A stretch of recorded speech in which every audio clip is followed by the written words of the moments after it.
Thank you guys for joining. Yeah, thanks for having us. Yeah. I kind of wanted to start with just the genesis of this project. How did you guys come together to create this? Yeah. Well, it was kind of a unique opportunity to tell a story that was an intersectional story, and so I reached out to find like the perfect person to collaborate with, and I was fortunate enough to find Miss Ashley Tribble, and it just blessed me. And I went looking for an actress, and I got a co-creator and a co-writer and a little sister who thinks she's my big sister, but it's okay. So that's how we got together. And the process, and Tribble jump in, but I think it was for me, it was very organic to sit with Tribble and just talk about our influences, Tribble, remember when we got together? We got together in Pilsen, right? The second time, and we just like stripped everything down. Go ahead. You want to talk about that? Yeah, we kind of like Mike said, we talked about our experiences, and we found kind of like stories out of things that we had experienced, or things that maybe we wished we had experienced, or even I guess watching Good Genes, things that we wish we could experience, and our idea for a series started out as something completely different. And this was my first time writing a series. So now that I've written this series and have worked on a few others, I know that the brainstorming process is just for me, at least, what works is what we did with Good Genes. It's thinking about a story, thinking about a theme, thinking about something you want to talk about and themes that you want to put at the forefront, and then kind of just talking out the story until it becomes something so unrecognizable from what you first started with, that now it's a good idea, So I feel like that's how Good Genes kind of works. Yeah, that's awesome. And were you two big fans of the sci-fi? So, and getting, I was gonna segue. I'm slightly older than Tribble. I'm 53. So growing up, watching Star Trek, and seeing Lieutenant Uhuru as an African American woman at the bridge. She wasn't just walking around in the background. No one would call her up and down. She was at the bridge handling business. And, Kirk was my guy. So a little bit of Captain Kirk might be in Sirius. At least I hope so. Just a little tiny bit of Captain Kirk is in there. But then the evolution from that, of course, for me was, growing up as an African-American kid, I never ever really saw stories about African-American people getting abducted, are they passing us up? What's up? Yeah. I always felt like an abductee, and so Tribble and I found that we had in common so much around Doctor Who, right, Trib? Yeah. Definitely a Whovian. Definitely something that inspired me was also, I'm a comedian, so I love to be funny. I love laughing. And Rick and Morty is one of my favorite animated series. Yeah. And there's a little bit of influence from Rick and Morty here. We talked a little bit about Rick and Morty. We talked about Rick and Morty that day. Yeah. Yeah, we did. I loved how, or I do love how Rick and Morty uses kind of these tropes and themes of family, and to make something so ridiculous and funny. And it's also kind of sci-fi, but it's also just something that everybody can relate to. It doesn't get too sciencey. And I also love Afrofuturism. I just started reading, I had just read a bunch of Octavia Butler works before I started on this. And right now I'm actually reading a book by N.K. Jemisin, who is also kind of an influence. She's an amazing Afrofuturism writer. And so, we wanted to make something that was really inclusive, but also it included us as Black people in the narrative of sci-fi. We wanted to keep that going. Yeah, I mean Octavia Butler, of course, with Kindred, and moving on into kind of the modern comic book storytelling I have a friend, John Jennings, who's a really well-known Afrofuturistic artist. He's you know him by Black Kirby, uh, and just getting very deep into the relationship I did between the Dogon tribe in Africa and Sirius A and B, and how they have a long mythological tradition of a relationship with extraterrestrials, and actually of extraterrestrial co-parentage of certain parts of their community. And so that really turned me on. So parts of that are sprinkled throughout. So I think the LGBTQIA idea is central to the story. I'm an ally, but all three of my parents were bisexual and closeted, and so I always had a relationship to people who were just people to me, and I never understood. I just never can compute any thought about anybody because of their gender, sexual identity, or how they feel inside is ostracizing them. And so when I saw that being so strong and friends affected, I really wanted to kind of combine the militancy that's within me for being an African American man, but also the militancy that's within me, for all struggles, and especially this particular struggle. And Tribble could speak to that more than me, I believe. Yeah, dude, I got a lot of experience there. Yeah, I thought it was really important that we put LGBTQ queer people in the forefront of the story, because we get cast as the sidekick, or a little like side character that you see a couple times, or the villain. The villain, yeah. Or there's a lot of like gay tropes that we play on in TV, and even as a lesbian who is not masculine presenting, we call it, sometimes I can be unclockable, you know what I'm saying? So just like, and just a beautiful woman. Seeing myself reflected as a part of the community, and in the forefront. And I really love the work that like Lena Waithe is doing, but she's also doing the work of kind of putting herself in these stories and putting the way that she presents in these stories. And that's not necessarily how I present, and that's not how all lesbians present. So it was really important for me to show a different side of what it means to be queer and what it means to be family even. In the LGBT community, we often have to turn to our chosen family, either because we've been ostracized by our own family. I'm super blessed to have a really loving and understanding family, and also 2 gay siblings who had to deal with it before I came out.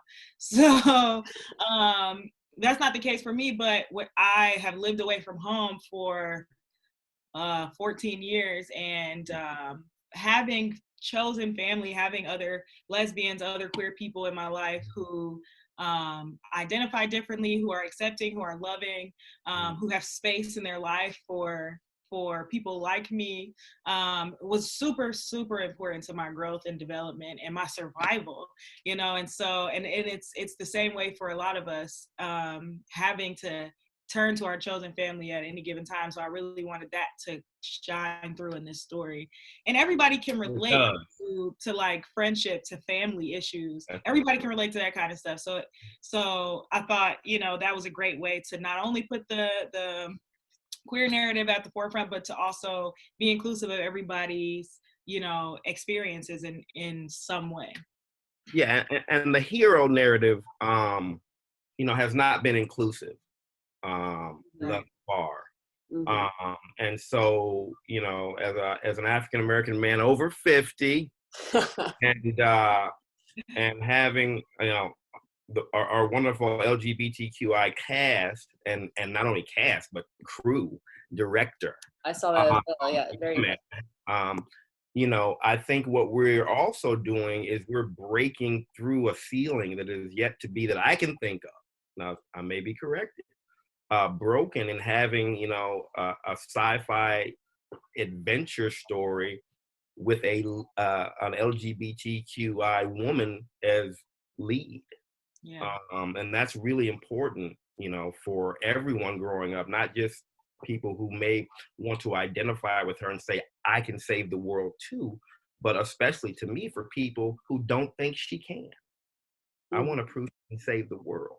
Mm-hmm.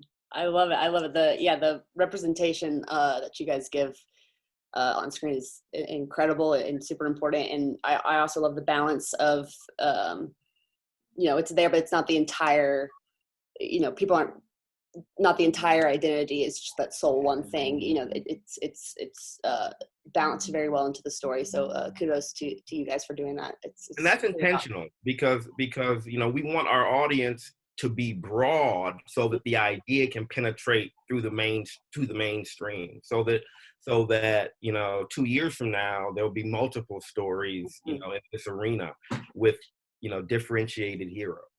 Mm-hmm. I love it. I love it. Yeah, kudos to you guys for that. And I'm also curious, just the world you guys created is also amazing. How much did that world building kind of take, you know, from not just the story, but even like the costumes and, you know, the sunglasses were my favorite across the board. Like, how involved were you guys in that, and how long did it take to kind of break all that down? We had a really talented team of artists, Oh yeah. and collaborators who really helped us bring the vision alive. Mike and I talked about, like he said, the Dogon tribe in Africa, and we used some of the images of that tribe and the images of other African tribes and African traditions and African American style, and we kind of just expressed that we wanted this to be prominent in the looks, but we also wanted it to be futuristic. And there's a part of it like, this is something that we've never seen before. This is something that doesn't exist. This is something we get to create from scratch. And the artists that worked on Good Genes did a phenomenal job of using their imaginations, using their like twisted minds in a way. I don't know if you noticed the weapons. Yeah, you know, yeah, just like they were. I was like, so that wasn't either of you guys' idea? That was someone else's? Yeah, you know, we really wanted to give. We really wanted to give people creative agency in their role in the film, and we did have our input. We did have our suggestions, you know, and we came with an open mind and open spirit, and our collaborators were just able to really like put our vision into props and into costume design so well. Music, energy. I mean, the energy was such a little budget, you know. Yeah. Chicago is was bigger than a lot, but it was right. It was enough, obviously. But Chicago is really great. Chicago has a really great artist community where people are really concerned. Like, I'm in LA now. I moved out here like 8 months ago. And LA is different because arts out here is an industry. People do it for the industry. They do it for the recognition, the fame, whatever, a job, you know, that may come out of it. But in Chicago, people really create and support art for the community and for the art itself. For the art itself. And so I think that gives artists really a greater sense of creativity and a greater like ability to use their imagination and really push their limits of creativity. And that's what really shines through on this project. Like every single thing, every single task we gave to an artist on this project, they really like hit a home run and beyond repeatedly. Repeatedly. I mean, you know, Hannah Welliver, our director, and her producer Ramon Hewlett, you know, brought, you know, just a fantastic kind of team together on this. And I had actually seen Hannah's work a few years prior. She directed, I believe, the pilot of Brown Girls. She was a DP for Brown. I'm sorry, she is a DP for Brown Girls. But she was the director for another kind of hero. Camp. Can't remember what it's called right Camp something. No, it's I well, can't remember. Phenomenal. she's a phenomenal storyteller. You know, one of the things that we made sure of is that, I mean, in the script, you know, there's a lot of art direction in there to be interpreted. So, you know, some scripts you might read and it's just kind of like, we'll leave the entire visioning to someone else. And you know, that's never been, you know, my way of writing, and coming in with me, that wasn't our way of writing. You know, we wanted to make sure that there was a tone, and then it changed. So, you know, so there was a stepping off point from the script that gave an idea that we want to go, you know, buck wild, but we want to keep ourselves in story, in character, and we want to make sure that the messages are tucked in, and that people laugh and are afraid, and then they want to maybe want to feel. So it's a masala kind of artists, and I think that's what makes any type of a project fantastic. Yeah, and related to all of that, another thing that really stuck out to me, the music was phenomenal. Can you guys tell me, were you part of that process as well, or who those artists are? Oh yeah. Yeah. So during my time in Chicago, I actually hosted local music radio. Shout out to Vocalo 91.1 FM. They're part of the WBZ Chicago Public Media family. And through that, and through just like hosting events and hosting shows, I was able to meet a lot of amazing artists in Chicago. Chicago is full of just like some of the most talented artists I've ever come across. And so I definitely was able to recommend some artists, some music, and people really came through for us and really wanted to support us with their music. Shout out to Mother Nature, who has a few songs on the track. They just released a new EP called Portals, with a Z if you want to check it out. But shout out to Mother Nature. There's just a bunch of hip hop artists. Well, a couple that I can speak to, you know, Sean Dervis, who has like 6 songs. He was kind of like he did like the overarching theme and had like songs throughout to kind of establish kind of what I would call the good genes tone and texture. So not the raps and the songs, but the background music and the theme and those kinds of things that run through. And I've known him since we were 17. We both were prep school kids. Yeah. So and he's a DJ in Chicago and a music producer, and he's been in bands for every place to be. So he put together kind of what I would call the kind of theme feel. We also reached out to a very young 17-year-old rapper, Robin, Robyn, and they did a fantastic job with, I think, the opening song in episode 1, I believe, or 2. Episode 1 is I cannot think of his name right. I'm like having a brain. Yeah. There's so many. There's a lot of great artists. They're all indie, and they're all listed on the credits. I don't think I realized how much of a kind of Chicago community project this was, and that's really, really awesome to hear and sound like great. You got it? Rick Wilson. There we go. Yeah. Bamba. That's the opening song. Yeah, that's the opening song. Yeah. Okay. Yeah. That's awesome. Well, man, I feel like I want to talk to you guys for like another hour, but we already blew about 10 minutes. Thank you guys for doing this. Much appreciated. Yeah. Thank you so much for having us. We're so excited. We've been waiting for the word to come down about SeriesFest for like 6 months. So we're so excited that we're able to like show our project in SeriesFest. It really means a lot to us. We were waiting for you guys. Yeah, we really were. And I'm so happy that you all were able to switch over to digital and really include us in that process. So thank you so much. Yeah. Yes. Yeah. Thank you.